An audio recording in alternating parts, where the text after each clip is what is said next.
तो फ्रेंड्स, तो हम स्टार्ट करते हैं सोशल एंड प्रिवेंटिव फार्मेसी का लेक्चर नंबर 3 यूनिट नंबर 2। तो हमारा टॉपिक है डायबिटीज़ मेलिटस। क्या होती है डायबिटीज़? डायबिटीज़ एक क्रोनिक कंडीशन है, क्रोनिक स्टेट है जो इंसुलिन की कमी से होती है, जिसके कारण जो ब्लड शुगर लेवल है वो इनकंट्रोल हो जाता है, बॉडी उसको कंट्रोल करना छोड़ देती है। तो उसको तब हम उसको डायबिटीज़ बोल सकते हैं। जैसे diabetes mellitus is a chronic condition with a chronic hyperglycemic state. Diabetes mellitus is caused by a variety of factors. This is due to inadequate production of insulin, a hormone that regulates the metabolism of glucose, fat, amino acid. जो hormone glucose, fat, amino acid को regulate करता है, उसका production हमारी body बंद कर देती है, जिसको इंसुलिन कहते हैं। उसकी वजह से ग्लूकोज का जो लेवल है वो ब्लड में इंक्रीज होने लगता है, जिससे डायबिटीज़ होती है। तो डेफिनेशन देखते हैं हम। A serious disease in which a person body can not control the level of sugar in the blood. यह एक सीरियस डिजीज़ है जो कि किस बॉडी में या पर्सन जो बॉडी है उसमें होती है, जो कि इंसुलिन है वो ख़त्म हो जाता है या हमारी बॉडी बनाना बंद कर देती है, जिससे शुगर का लेवल है जो वो इंक्रीज हो जाता है। जो डायबिटीज़ मेलिटस है वो दो टाइप की होती है। फर्स्ट है डायबिटीज़ मेलिटस है, जो फर्स्ट टाइप है IDDM, insulin dependent diabetes mellitus. जो डायबिटीज़ इंसुलिन पर डिपेंड होती है उसको इंसुलिन डिपेंडेंट डायबिटीज़ मेलिटस कहते हैं। टाइप 2 है उसका NIDDM, non insulin dependent diabetes, जो डायबिटीज़ इंसुलिन पर डिपेंड नहीं होती।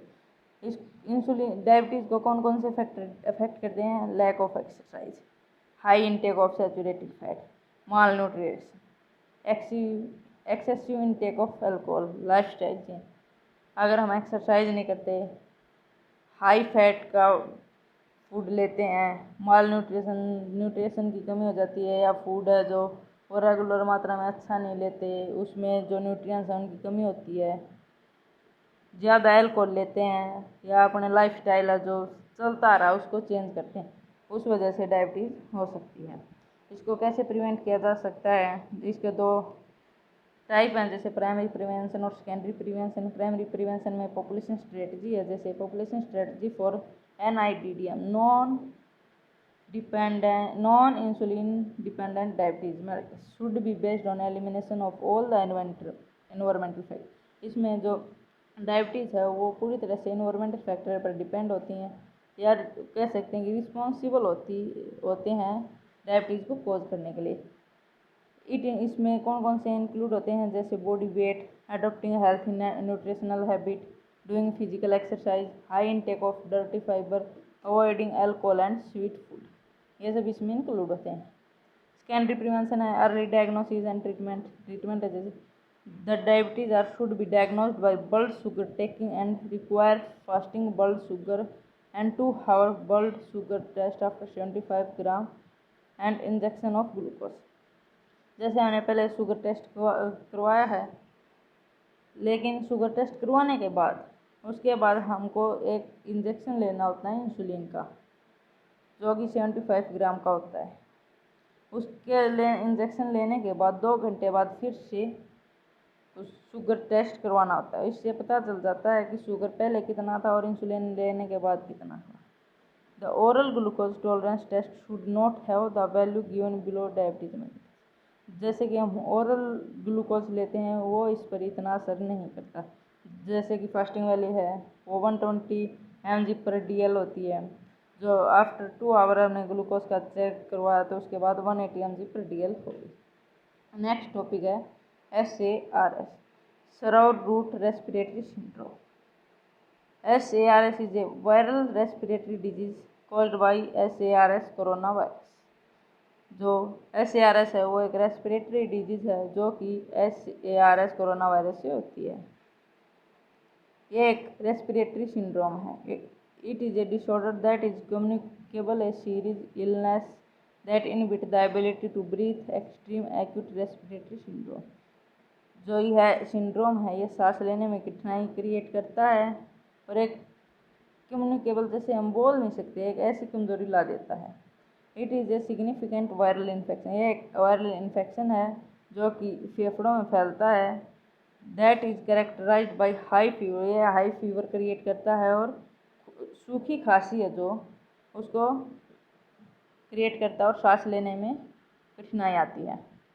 SARS कोरोना वायरस क्या है? ये पॉजिटिव सिंगल स्टैंडर्ड RNA, यह एक positive single standard RNA virus है जो कि कोरोना वायरस की फैमिली से डेवलप होता है या बिलोंग करता है। यह एक एक्यूट सिंड्रोम है कोरोना वायरस का। मोड ऑफ ट्रांसमिशन, इसका ट्रांसमिशन का मोड क्या है? SARS is spread by person to person contact, infected discharge, infected droplets, contaminated object. यह जो SARS वायरस है यह पर्सन टू पर्सन कॉन्टैक्ट से फैलता है, या कोई इन्फेक्टेड पर्सन है वो डिस्चार्ज हुआ है उससे भी फैलता है, उसके कॉन्टैक्ट में आ गए या उसका जो मटेरियल है वो यूज कर लिया, जैसे बेड है या उसका कोई और आइटम है वो यूज कर लिया, तो उससे भी यह फैलता है। इसके सिम्टम्स क्या? हेडेक हो गया, फीवर होगा, कफ होगा, शॉर्टनेस ऑफ सांस लेने में कठिनाई आएगी, ठंड लगेगी, नाक बहना शुरू हो जाएगा, निमोनिया हो जाएगा, डायरिया हो जाएगा, ये सब इसके सिम्टम्स है। मसल पेन होगा, लंग इन्फेक्शन होता है, जैसे निमोनिया उसमें फेफड़ों में इन्फेक्शन हो जाता है। इसके प्रिवेंशन क्या है? Current knowledge of clinical characteristic can be use to classify patient suffering from SARS a suspected case in one who suffers from high fever, cough and breathing difficulties and is explore to address SARS। अगर कोई patient है जिसको high fever है, खांसी है, सांस लेने में कठिनाई है, तो उसमें इसके लक्षण होते हैं, तो उससे बचाव या उससे दूरी बना के रखनी चाहिए। व्हेन कफिंग और sneezing cover your nose and mouth, wash hands. अगर वह छींकता है तो उसको अपना नाक और माउथ को कवर करना चाहिए, या अगर कोई कांटेक्ट में है तो खुद को प्रोटेक्ट करना चाहिए। हाथ हैंड वॉश करने चाहिए अच्छे से, और जो डर्टी ऑब्जेक्ट हैं, डर्टी मटेरियल है, उनको ग्लव्स पहन के ही छूना चाहिए। हाथों को सैनिटाइज करना चाहिए। नेक्स्ट टॉपिक हमारा drug addiction, drug substance abuse. Drug addiction क्या होता है? ये the problem of non medical use of drug is largely A social one with profound impact upon the families of the addict and the society. The drug like opium, caffeine, nicotine, cocaine are usual to relax of pleasure and satisfaction which cause serious in our contemporary culture। जो drug addiction होता है आज के time पर यह बहुत ही ज़्यादा मात्रा में फैला हुआ है। इसका यूज़ ज़्यादातर रिलैक्स के लिए किया जाता है, लेकिन बाद में ये एडिक्ट जो पर्सन है वो इसके एडिक्ट हो जाता है और यह एक डिजीज़ कोज कर देता है। इसके बिना वह रह नहीं पाता।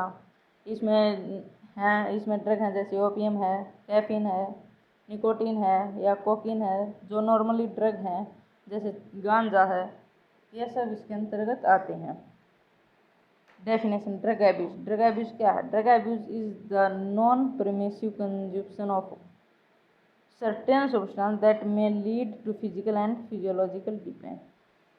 ड्रग एब्यूज, अगर कोई पर्सन किसी भी ड्रग के एडिक्ट हो गया तो वह उसके बिना रह नहीं पाता, उसको वह ड्रग टाइम टू टाइम चाहिए।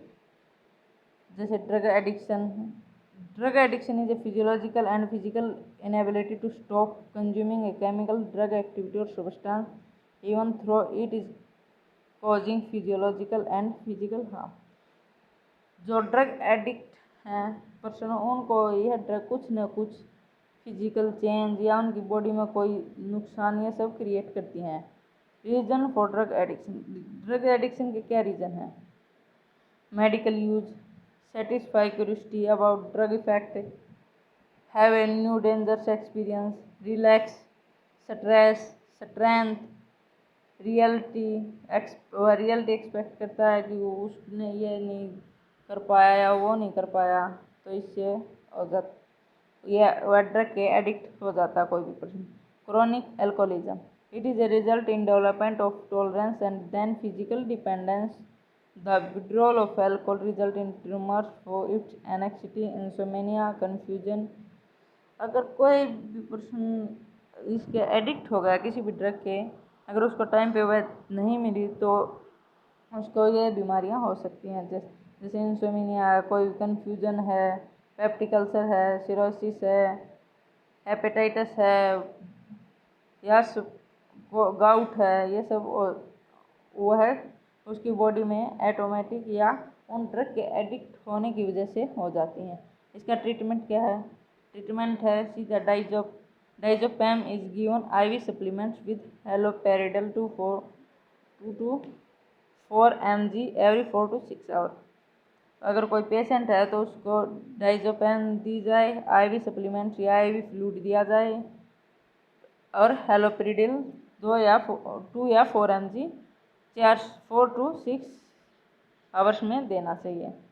जो डाइजोपैम की डोज है वो 40 mg है, स्टार्टिंग के 4 दिन, फिर 30 mg अगले 3 दिन, फिर 20 mg नेक्स्ट 2 डेज, और फिर 1 दिन के लिए 10 mg। ये इसका ट्रीटमेंट है।